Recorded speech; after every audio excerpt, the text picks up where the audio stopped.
2009年在第5届超级星光大道出道的李杰宇，近年来几乎淡出荧光幕，但维持脸书粉丝团运作。前几天他贴出一张截图，内容是收到美国 Google 公司的录取通知，许多网留言热烈讨论，除了恭喜，也都称赞他实在太厉害。李杰宇在清大电机系大三时，追逐梦想参加超级星光大道，因而踏入演艺圈，接着与周定伟、林维哲组成唱跳男团 Sigma， 但心路浮沉，并没有想象中一帆风顺。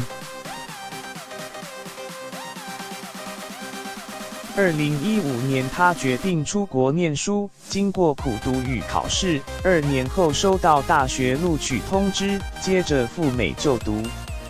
脸书粉丝团上发文也逐渐减少，2016年仅4篇，2017年更是只有1篇。他偶尔发文时，仍有死忠粉丝留言互动，开玩笑说已经报案协寻失踪人口。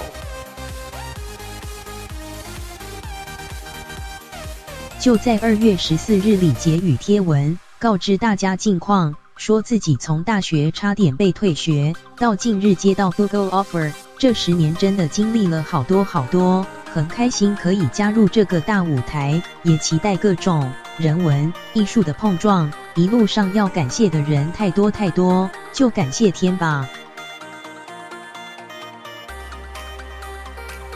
李杰宇还说，有时候很多事在还没发生之前是无法想象的，但只要下定决心开始做它，就有达成的可能性。